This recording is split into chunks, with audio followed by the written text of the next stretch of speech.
All right. Hi, everyone. Welcome to webinar number 4. Today we're talking about media pitching and newsletters. Again, my name is Victoria Bettis. I'm an account coordinator here at Samus Ochoa, and Jennifer can introduce. And I'm Jennifer Flores. I'm the account manager here at Samus Ochoa. So yeah, we're going to go ahead and get started. First, before I go into talking about pitching, I'm just going to give you a quick overview about media alerts, and this is what we covered last month. So media alerts. So once again, that is just a short, concise way of announcing or giving information for your event. So they're shorter than a press release. And then on that, you're going to focus on the who, what, when, where, why of the event.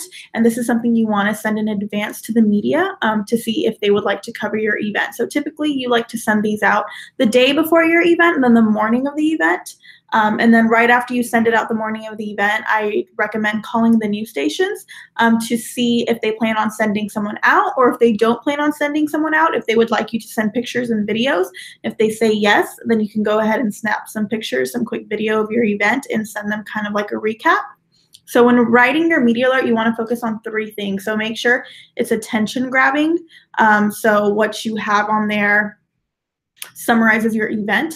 Identification, so you want to make sure you are identifying everything, who's going to be there, the details of the event, if there's some ribbon cutting or something special taking place that you think would make for good camera opportunities, be sure to have that on there. And then value, so what value does it have to the station, to its viewers? Why do you think the viewers would like to have this event? So that is the main things you want to focus on with media alerts. And then we can go ahead right now and we're going to get into the pitching portion of this month's presentation. Okay, if y'all just bear with me for a second, I'm going to pull up our presentation for this and we will get started.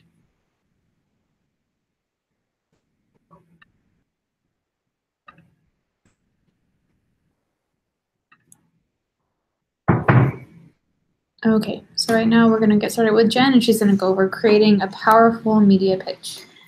Okay, so we're going to go over how to create a powerful media pitch.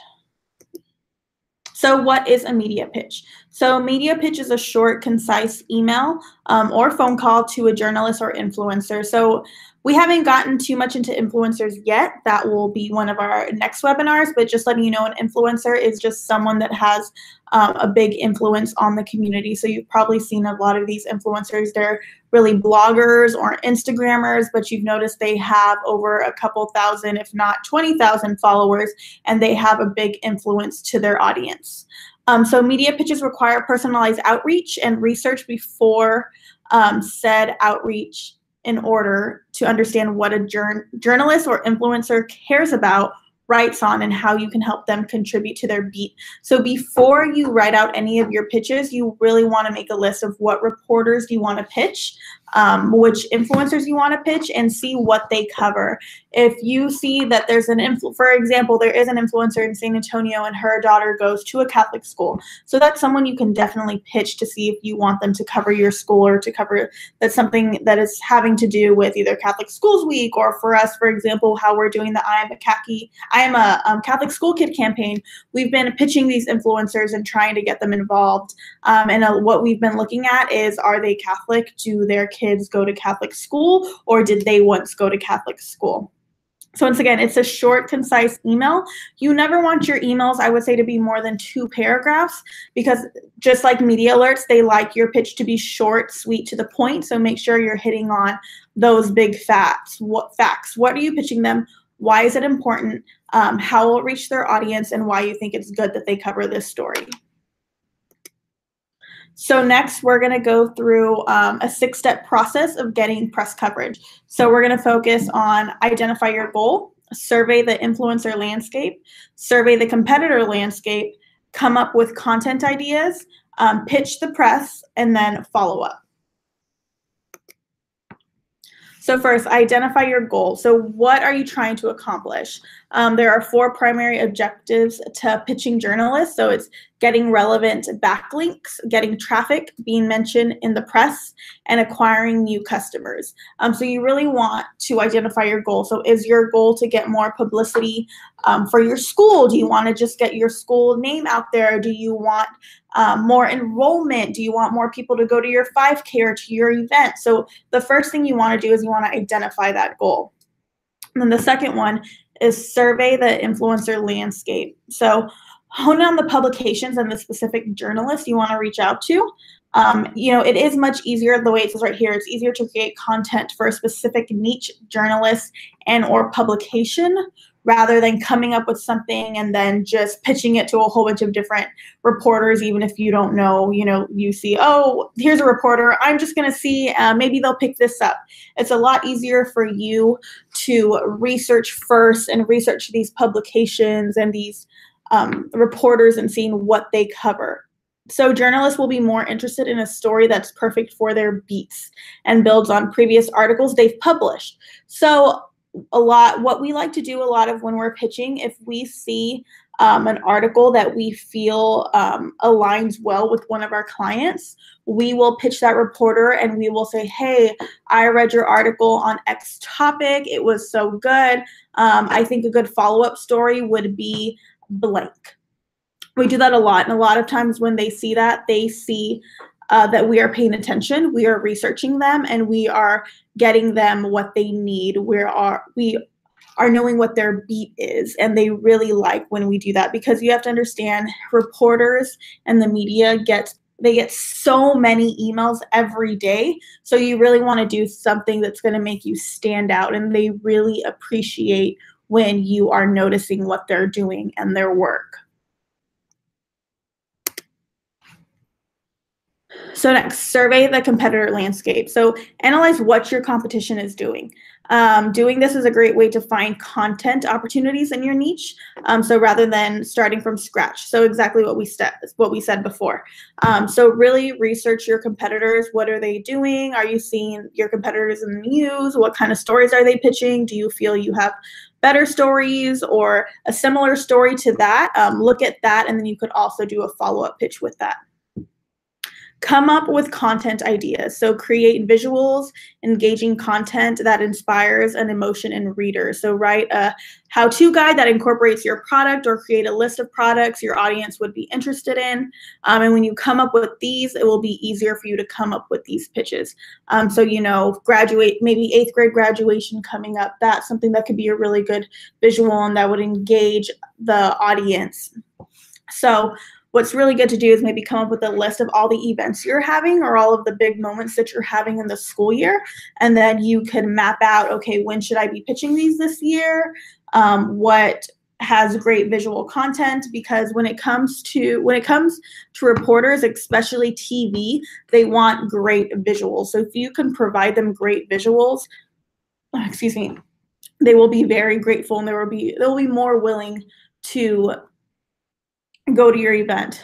And also, when you are pitching or sending out media alerts the day of your event, just keep up with what's going on in the news today. For example, Victoria and I had an event today. We had sent out a media alert and we had pitching, and a lot of stations told us they were going to be present. Well, 15 minutes prior to our event, a fire broke out in an apartment complex. So of course that did take away a lot of our media. We were still able to get some, but not nearly what we were supposed to get. So stuff like that happens, guys. So if it does, don't let it get your spirits down. Don't let it not let you pitch again. Just keep trying. And then also with that, like I said before, you're able to take pictures and send them a media recap, and they are more than likely willing to share it on their social media or mention it in one of their nightly newscasts. So pitching the press. The way I said, your pitch needs to be concise and compelling. So here's a quick overview of how to pitch the press. So prove you've done your research, the way I said, relate to their stories, explain what you're bringing to the table, and tease exclusive research. Don't sit silently on the sidelines, answer their questions, and build a real connection that goes beyond a short-term mention or follow-up. And that's next. So follow-up, it's pretty rare that you're going to get a response on your first try. They are extremely busy. Like I said, journalists are getting so many emails every day. So it's always good to write them a follow-up email rather than, starting a brand new thread. But don't be too aggressive with following up. So one thing we like to do is when we pitch, we'll wait 2 days, and if we don't hear back, we'll send a follow-up email. And then if we don't hear back again, we'll wait a couple of days and we'll send an email, and we'll actually tell them, hey, if we don't hear from you from X time, I'm just going to give you a phone call. And for some reason, we've noticed when we say we're going to give you a phone call, they're more willing to respond to our emails right away. But don't be discouraged if you don't hear back from them. Like I said, they are busy. They get hundreds and hundreds of emails every day. So you just have to be persistent and just follow up with them. So next is a sample pitch. So this is actually a pitch that I did for one of our clients. He's a lawyer client. It's a criminal defense lawyer. And I had read an article about a new bill that was coming out. So I pitched, his name's Mario with KSAT 12. He's one of the assignment managers. So you could see my pitch. It was very short. I just said, hey, I hope you're doing well. I wanted to pitch you and see if you would like to do a story about the second chance DWI bill that was passed by the Texas Senate. I talked about a little bit what the bill is about. And then on the bottom, I put my client, criminal defense lawyer Kevin Collins, deals a lot with DWIs, and he would love to speak with you all more about this law and what it means. And then I said, please let me know if this is something you all would like to do. So it's very sweet, to the point. Like I said, I do try and make it personal. So I always try to be really friendly with the reporters. This reporter I have a really good relationship with. I didn't hear back from him right away, so I sent a follow-up pitch. And this is an example of my follow-up pitch, very, very short. I just want to follow up with you on the below pitch about the second chance DWI bill that was passed. Let me know what you think, if we can get an interview set up with criminal defense lawyer Kevin Collins. After I sent this follow-up email, he emailed me back the next day, and we got the story set up. So like I said, all of these are the tips for pitching. Don't be discouraged if you don't hear back, but definitely, don't, like I said, don't stop trying. Follow up with them constantly, not too constantly, so not every day. But I would say, if you pitch them, wait 2-3 days, follow up again. If you don't hear back, then it might be good for you to give them a phone call. And some reporters, it also just depends. Some reporters like getting emails. They like getting phone calls. They prefer getting text messages. Everyone is different. So it is really good just to get to know them and just to figure out what they like. Another thing we like to do is we like to set up coffee meetings with them just to get to know them. And when you have that one-on-one relationship with them, they are more willing to pick up your story because they know you. So I know y'all are very busy as principals, but if you ever find a chance in your day and you want to reach out to a reporter and try and set up coffee with them and just get to know them, they would really appreciate that, and then they'll be more willing to pick up stories. So that is what I have on pitching. It is a lot of information.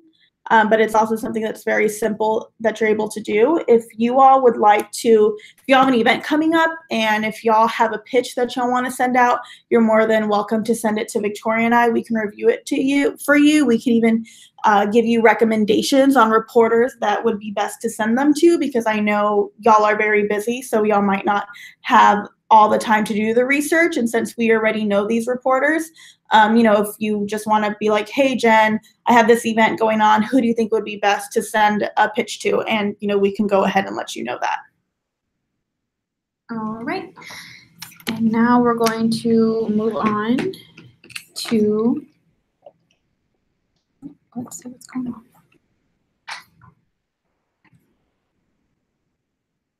Not sure what's going on there, but we're just going to move on to our next presentation. Before we get started, though, on newsletter practices, which is what I'll be talking about today, I'm just going to give a brief verbal recap from my last presentation, which was social media photography. So one of the key points we talked about, of course, was composition. I mentioned the rule of thirds, which is breaking your image down into 9 different pieces.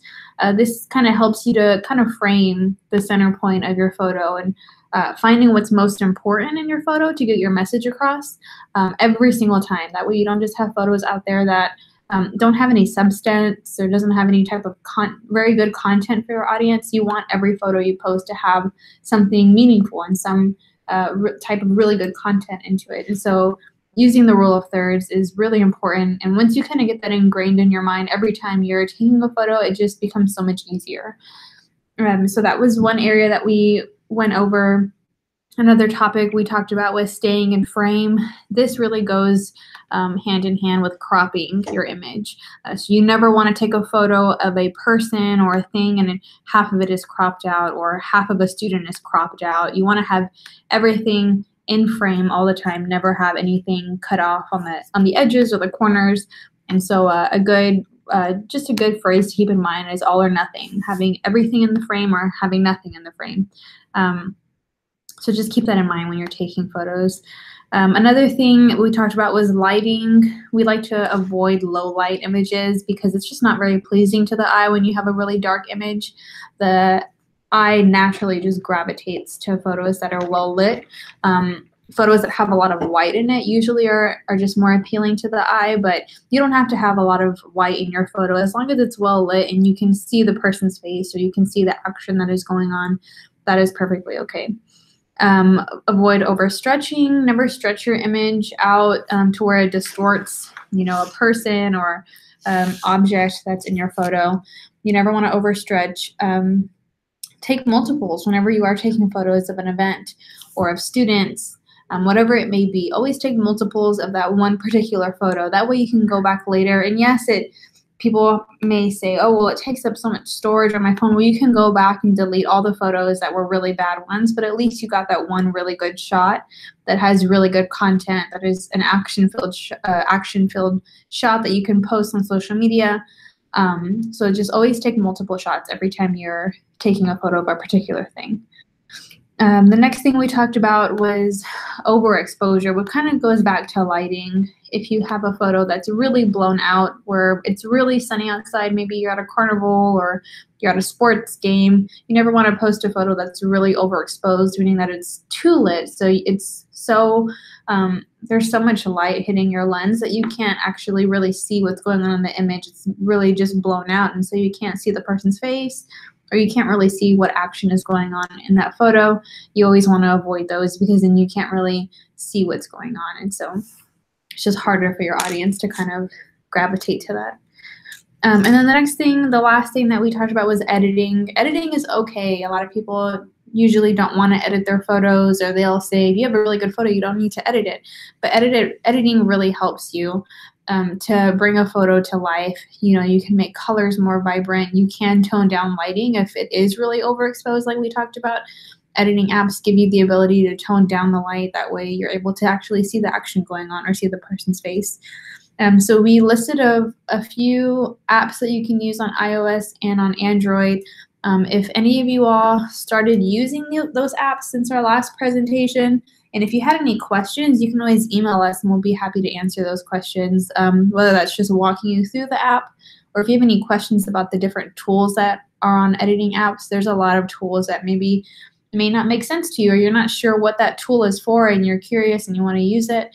Feel free to shoot us an email or even leave a message in the chat box and we'll be happy to answer those for you at our own time or even after this presentation. So before we get started, keep in mind if you have any questions for Jen's portion on media pitching, as well as this portion we're going to go over here in a bit on newsletter practices, feel free to just leave your question in the chat box and we'll go over them as soon as we're done presenting. So now we're going to go over newsletter practices, which I did a good survey of the newsletters that each school has right now. If you do have a newsletter, a lot of them did have a lot of really good content. Others had great content, but maybe the design could have been better, or just the arrangement of content could have been better. I think that there are some newsletters that didn't have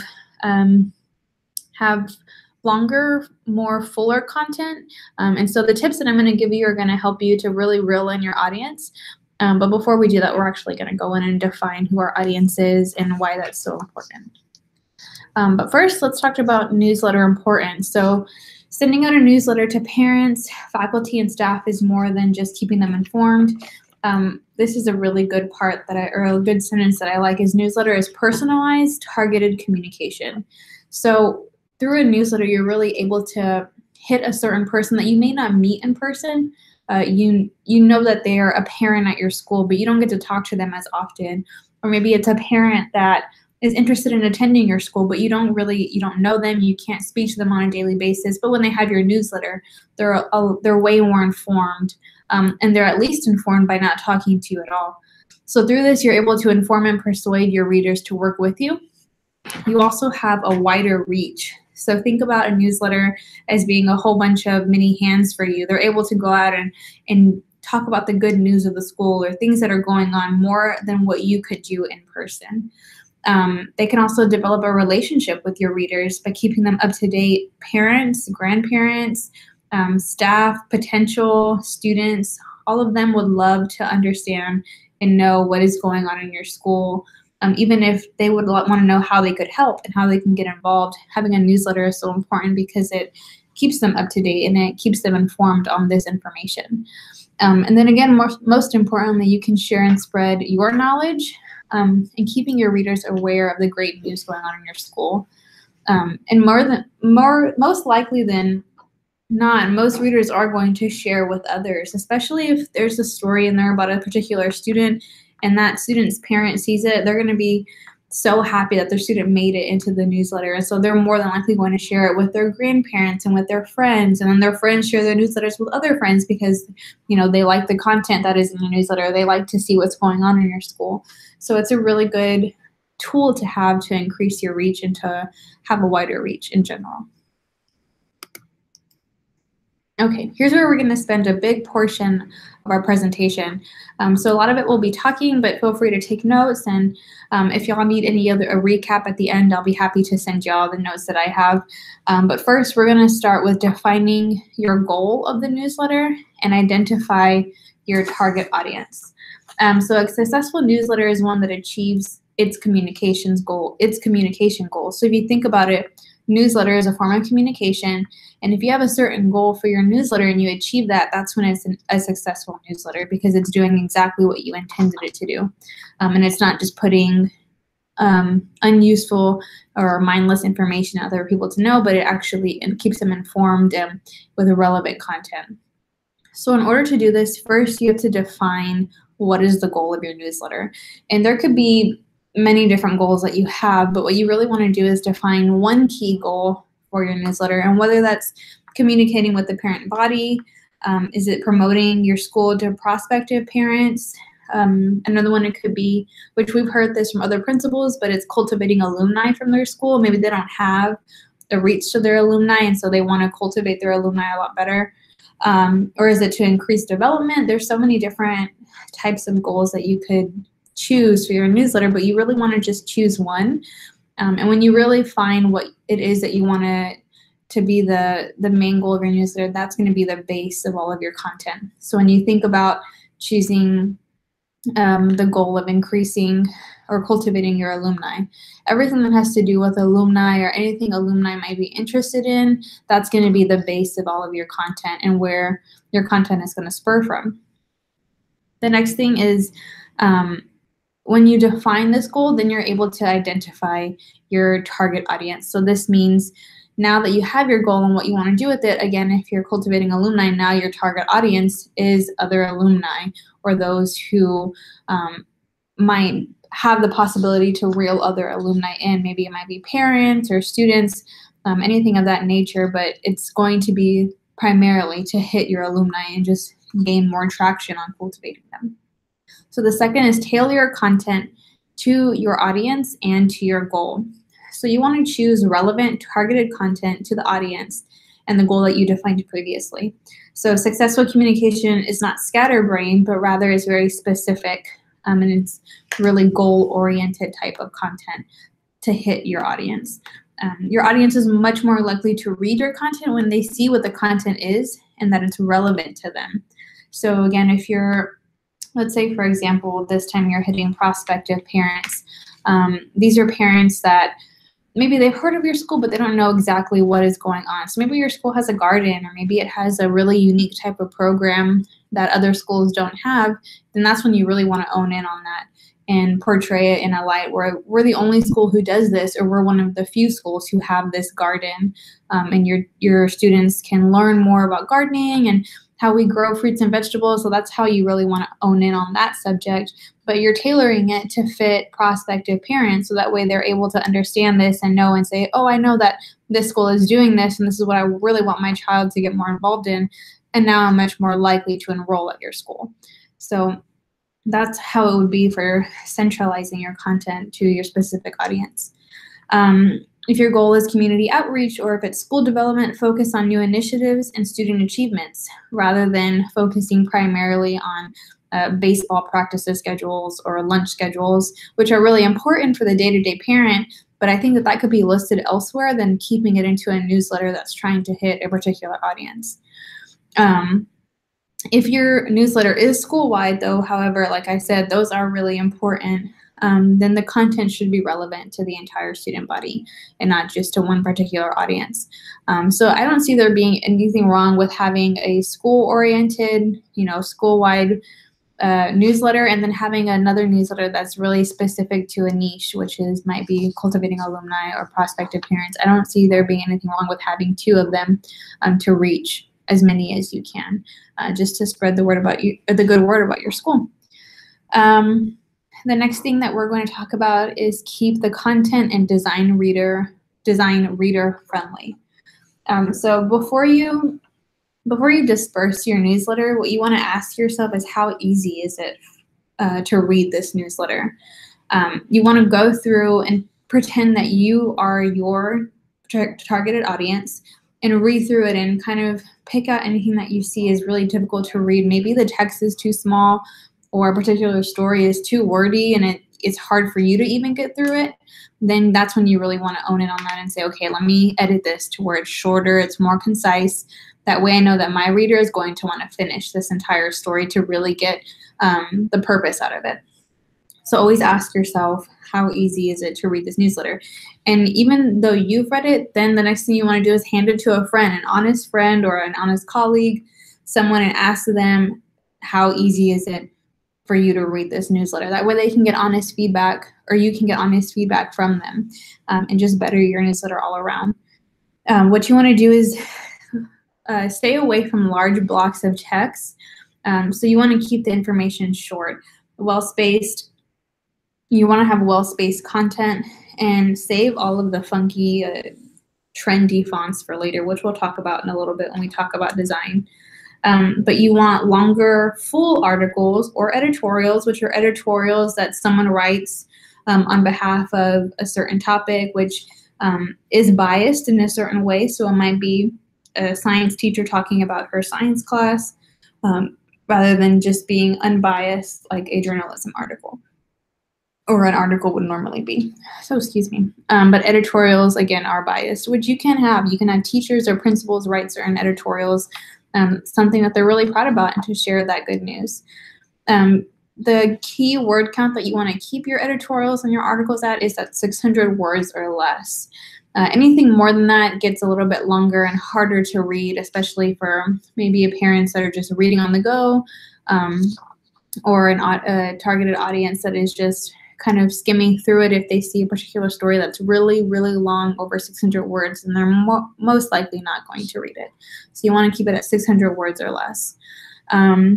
If your newsletter is a hard copy, or a handout, then keep in mind not to keep it too jam-packed, but rather keep everything pretty spaced out evenly. And then, of course, ensure pictures and graphics are high quality and not fuzzy. The next thing we'll talk about is choose a dedicated person to maintain the newsletter, which I think this is really important because it's going to keep consistency within your newsletter, and it's going to keep the newsletter building in quality over the years if you have a dedicated person that's maintaining this newsletter. because they really get to know it inside and out, and they can hand this information to another person that might take on the newsletter in the next few years. But at least if you have that one person who's really knowledgeable about design, content, audience, then they can hand those key points to the next person. That way your newsletter stays on track all throughout the years. So a successful school newsletter relies on one dedicated person or a committee to maintain consistency of the design, the brand, and the content. So those are three key things of importance to remember. You want to maintain design, brand, and content. You don't need to have someone who worked with former editorial experience for this, but you also don't want to have or delegate the newsletter to someone who is just in the office and may have a few hours here and there to give spare time to. You want someone who can give daily activity to this, and daily they can pour into it and keep everything consistent and relevant, and keep every type of or every content, every piece of content in a newsletter consistent and enriching every time you print out a newsletter for your school. If you choose to have a parent volunteer for the newsletter, which is okay, we've seen that happen before, be aware of other projects they're assigned to. So it might be a parent who's really involved at your school, but if they have a lot of other projects they're involved in, maybe they're leading all these other initiatives, then really think of leading a newsletter as going to be the best fit for them. They might be someone who can pour into the newsletter by providing content, but I would second guess if they're able to take on the whole newsletter alone because they have so much on their plate already. So you don't want to overwork them, of course. And just think about how the newsletter would suffer because of that. You want someone who can really devote time to it. And of course, someone who enjoys doing this, who doesn't see this as more of a task, but something that they enjoy doing and that they're really happy to do this for the school. And then the last thing is encourage 360 engagement. So a great newsletter transforms communication into engagement. So it not only relays the message, but it encourages others to participate based off of the content that you gave them and engage with it. So for example, if your goal is to engage alumni, start off by engaging alumni through the newsletter and keep their attention so eventually they'll become your hands and feet to get other alumni to read your newsletter and to get involved with your school. So always think in a bigger scope of how you will grow your network. You can put an open call to teachers, student leaders, and event organizers for articles on newsworthy events. So newsworthy is a term that we've used before, and it's heavily used in the news world and the journalism world and broadcast even. But something that is newsworthy has great content to it. It's something that others can read or watch, and they gain information from it. So you want something that is newsworthy to be in your newsletter. So always think about that whenever you're choosing content. Whatever types of content you want to use, always think if it's newsworthy. You can also feature student-written articles or reviews of school trips or events in your newsletter. Also ask teachers and staff to provide interviews or even alumni profiles. Or like student spotlights. Those are a great way of engaging your school because familiar faces, maybe it's a teacher that is very involved at your school or an alumni or a student. Having familiar faces in your newsletter encourages others to read because they know that person. They know, oh yeah, they're leading this great initiative. And so they're more likely to come back and read because they're saying, okay, if this person is in the newsletter this week, who's going to be in the next one? So they're much more likely to come back and read your newsletter. Okay, so those are newsletter essentials. Now we're going to move on to newsletter design tips. So right here, what we're looking at is a sample of a newsletter, a classroom newsletter. So content is key, but design pulls in the reader. So that's always something to keep in mind. If you have a newsletter that isn't designed very well, it's really scatterbrained. The colors don't match. The typeface or the font, they don't match each other, things like that. If it's hard for a person to read and look at, then they're not so likely to actually read the content in there. But if something is very appealing to the eye aesthetically, then they're much more likely to read your content. and want to continue to read it because they think, oh, it looks really nice, it looks pretty, everything looks organized, I'm much more likely to return back to this.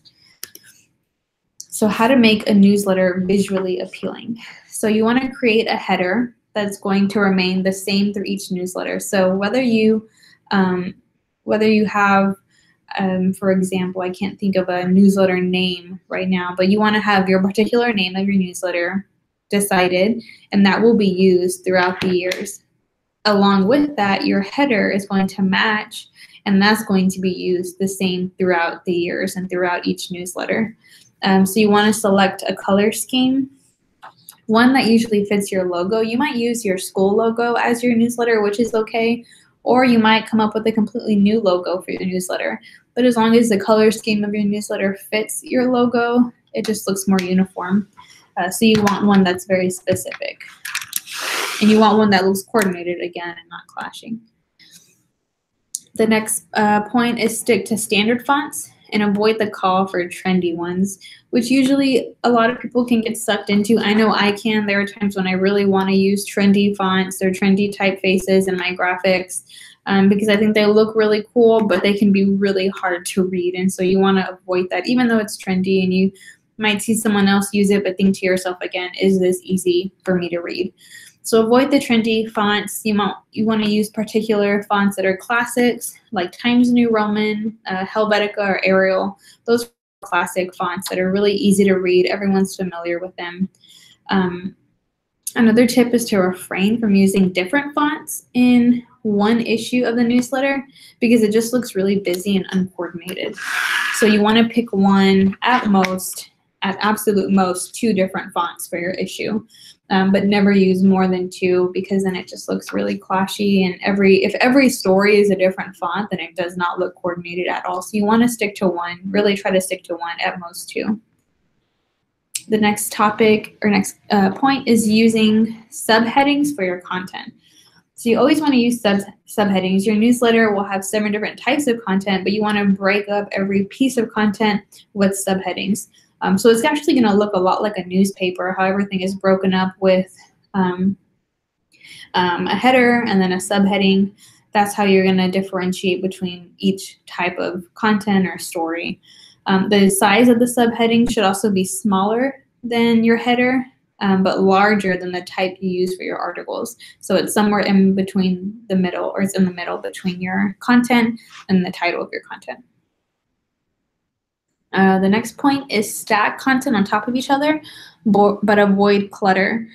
So stacking content just means having multiple stories or multiple announcements on one page. You never want to have one page with one dedicated story unless it fills out the whole page, and that's okay.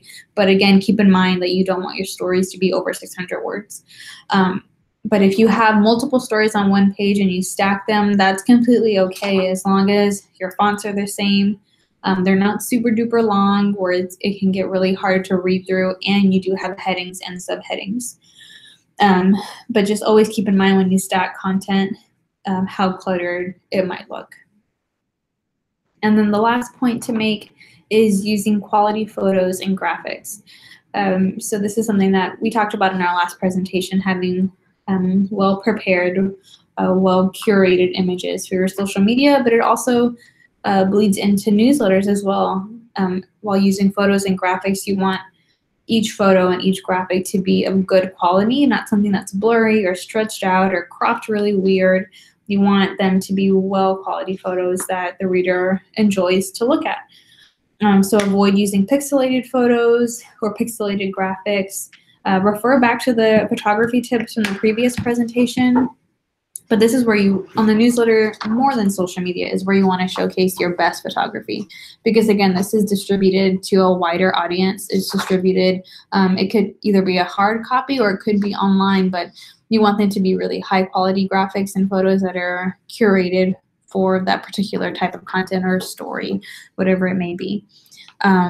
So I'll put this on notes, or I'll send everyone an email, but instead of, if you don't have a photo for a particular story, it might be a story about science or math or something that you're showcasing in the school, and maybe you don't have a photo that you can use for this and it's last minute and you need something, there are websites out there that have stock imaging, which is stock photos, another word for it. And they're just images that professional photographers have taken around the world, and they have them uploaded there for absolute no cost at all. It's completely free for you to download those photos, and they're high quality images that can be pretty general. So you can type into the website, let's see, like a wooden desk or school books or something like that, and it'll pull up thousands of photos that you can actually use and download that are general, but you can use them to get your point across in your newsletter. So those websites are called Unsplash and Pexels. Those are the ones that I use the most, but I can also give everyone a list of ones that you can use for your newsletter. Right here, we're just going to walk through the design of a newsletter. So this right here is just a random drafted up newsletter, but we're just going to talk about the key elements of design. So you'll see at the top, the newsletter is called El Dorado Gold, and it's the school's primary weekly newsletter. So they have their title of their newsletter written in white, and then they have a tealish header, and that continues through every single issue. So it never changes, the color never changes, the typeface never changes. So that primary header sticks with the newsletter, and that's what you want for your newsletter. That way it looks consistent, and it's also recognizable to the eye every time a parent or a person picks up the newsletter. The next, it has the issue preview, which I thought this was really cool, that it kind of gives the reader a brief insight into what they're going to read about in this issue. So the issue preview, unveiling new uniforms, meet the new lunch lady, and upcoming sports seasons. So it's just one thing to keep the reader more engaged and excited about what they're going to read as they open the newsletter. And the next thing to point out is concise content. So as you can see, they have their header of the article, which is students love the new uniform. And then the subheading says poll, the design is great. So that would be where your subheading goes. And then you dive into your content starting right after that. And as you can see, this story isn't particularly very long. They kept it pretty concise, but it looks appealing to the eye. That way, whenever readers look at it, to them, it doesn't seem like a long story. So they're more than likely to read through it and get the whole message out of that piece of content. And then this last slide, this is just example of other newsletters out there.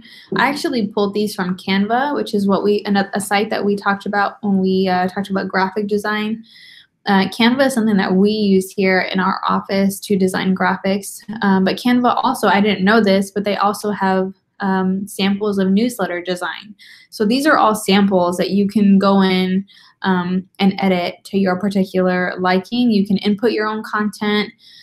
You can input your own photos. You can do all of that all through Canva. And so this is just 8 of thousands of templates that you can use for a newsletter. So again, that's on Canva, and you can go in there and just type in newsletter templates, and it'll pull up a bunch of different templates to use. But again, you want to just choose one. You don't want to change your template every single time, because then it can be confusing for your audience to even recognize if that's your newsletter or not. So if maybe you want to start fresh, or you just want to get design tips for your newsletter, maybe you want to revamp it or give it a facelift or a makeover, you want something like that, you can look onto Canva to get inspiration of just how more modern, more concise newsletters look. And that is it. That is all that we have for our presentation. And now we're going to answer questions. So we have one from Michael Fiero. He asked, for an elementary school, do you recommend monthly or quarterly newsletters? And this is specifically tailored to an elementary school. So honestly, I would speak to that as far as that would be something that you would have to judge internally. Really sit down, take an hour or two, and really judge, okay, how much content can I really fill in a monthly newsletter? Can I really fill, do we have this much going on? You might or you might not. That kind of just depends specifically to your school and what you have going on. Quarterly could be great for big initiatives that you have going on in the school. Maybe you're getting a newly remodeled gym and it's going to take a year or so. And so you don't have all of these new updates to use every single month, but you will have something new to share with your audience within the next quarter. So for big initiatives, I think quarterly articles would help, things that develop over the years. But for monthly newsletters, it's something that you have not reoccurring, but say you have science fairs, then you have something new every single month, then a monthly newsletter would definitely benefit you for sure. And keep in mind too, when you're doing these newsletters, just like social media, this is your bulletin board for the parents and for the prospective parents, for the new students and the alumni that may be, looking at your newsletter and also looking at your social media. So, like Victoria said, if you want to do a monthly one, you can, do maybe what's going on in the school, important dates to remember for the parents. You could also do like a teacher feature or a student feature. Or even if you're doing quarterly ones, maybe every quarter you can have an alumni feature. So you can definitely switch up your content to your newsletter the way you would like. So your monthly newsletter could be specific to the students and what you have going on. If there's a basketball game, a soccer game, something you want to make sure the parents know about, if you want to remind them that there's a big event going on that month, or like last week was Fiesta, Battle of Flowers, there's no school, that's definitely something you could add onto the newsletter as well as social media. And then I think it would be really beneficial every quarter if you did, like she said, those bigger pieces, because in this instance with the newsletter as well, you're acting as a journalist, you're acting as your own news platform with these newsletters. So share what you would want to share. Share those press releases that you're writing and you're sharing with the media. You can put those into your newsletter as well. If you were featured in the Express News, or education reporter wrote about you, share that article on your newsletter so you're able to get that out there. But like she said, your newsletters are tailored to your audience, so you know what they're gonna like, what they're gonna read. So just always keep that in mind. Mm-hmm. And I think another key thing to think about is, like I mentioned, you could have one newsletter that's specific to your parents, and that would be the monthly one. That way you keep your parents informed every single month of the new initiatives that are rolling out or what you have going on that month. Maybe it's a particular celebration or something you're honoring that whole month, then it's definitely relevant. But then you could have another newsletter if you're trying to impact alumni at your elementary school, or you're trying to impact prospective parents, and that could go out quarterly. That might have a lot of bigger pieces that you want to showcase to those parents or to those alumni. And also remember, doing these quarterly big pieces like a teacher feature or a student feature, that will also get the parents and maybe the teachers excited, and they'll be more willing to share that on social media, and then it will gain more traction. So always keep that in mind as well. Is there any other questions? I know we have 7 viewers right now. Anything that you'd like for us to touch on? Anything from the last presentations as well, something that maybe you had questions about. We did notice that there are some schools that are using the tips that we've been giving in the presentation. So we noticed that some schools are actually pitching on their own and getting media, which is great. Some schools are doing Facebook Live videos a lot more often. And they've really developed the content they're doing on social media. So we're really happy to see that and see that y'all are taking the advice that we're giving, and we're so excited to see your social audiences grow and everything like that. So I'll send you the Dropbox link again, but in that Dropbox link we had sent y'all, there is a media list in there for you. In that media list, you will see all of the, let me bring it up right here. You'll see all the emails and the phone numbers for the news desk, as well as some of the editors, so you can pitch them. We have an Excel sheet with all the education reporters, so I'm going to go ahead and add that in there for you all as well. So if there's something specific, obviously they cover education, so be sure you're sending out your press releases and your media alerts and pitching to them. I want to go over, I forgot to do this in the presentation, but some pitching don'ts, just so that way you know them. And I will put these in the Dropbox folder as well, so you have all this. So the don'ts, which, I told you, do not leave long voicemails. Like I said with the emails, you want to keep it short and simple to the point, 30 seconds or fewer. So if you want to practice that before you give them a call, if you're doing a follow-up call, just, keep it short and sweet, state your name, let them know this is going to be a short message, and then explain your intent. So explain what you're wanting them, what you're pitching them, and that could be very simple, like, hey, Mandy, this is Jenny. Just want to let you know I pitched you the event that's going on at St. Gregory's this weekend. I sent you an email. If you're interested, please let me know. I will have people there for you to interview. You could call me back at my phone number, or you can email me back for more information. So something short and sweet to the point like that. Do not be vague, so give specifics. Don't be vague with them.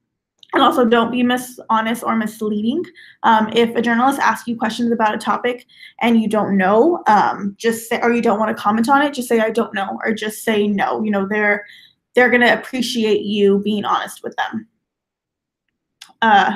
Do not expect or demand, that your pitch is going to be immediately responded to, which is something I told you already. So, just don't expect them to get back to you right away.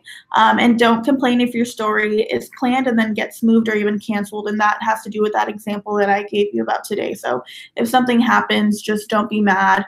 A lot of times they will reschedule with you. So you just have to stay on them and make sure they reschedule about your story. Just like the media alert and press releases, not everything is pitchable. So I would say topics that maybe aren't pitchable are, we have a Christmas play, this year, or we are unveiling our new school logo. That's something that would probably be best for a Facebook Live. But some stuff that's really good that you would want to pitch is, I saw St. Gregory's did a Facebook Live. They were getting this new technology in for school security. Yeah, school security. That is something that's really good to pitch. I know some of you all actually have the Tristan swimming school, I believe, or the pre-Kers that are learning to swim. That is something that would be good to pitch. So just little things that are going on like that. Or I saw a student at St. Anthony was on a cooking show, or she made it on a cooking show, and that got picked up as a news article. So things like that that are going on that you have, just keep that in mind. And if you want to email us and be like, hey, Jen, this is going on. Do you think I should send a press release, a media alert, or should I pitch it? Because all three of them are different. So just to give you a quick recap again, press releases are going to be longer, I would say no more than 300 words. Media alerts are the who, what, when, where, why, and then pitching, of course, is the 2-paragraph little summary of what you have going on and why you think this reporter should go out there. Press releases are going to be sent out to the masses, so all of the news stations, the same with media alerts.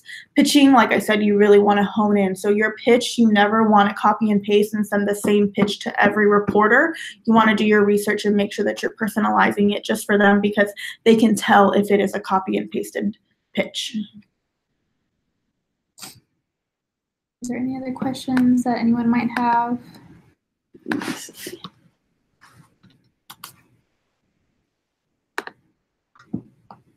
No, I'm not seeing any other questions. Okay, if you do have questions and maybe you don't feel comfortable to share them on the chat box, that's perfectly okay. If you want to email your questions that are very specific to your school or the issue that you're having, then feel free to send us an email with those questions. Also, if you have any other particular topics that you really would like for us to dive into more, depending on whatever it might be, if it's concerning media relations or community programming, social media, anything like that, that you have a particular topic in mind that you'd like for us to dive into more, then of course send us an email and we would be happy to consider it for a presentation as well. So our next presentation is going to be on Thursday, June 7th.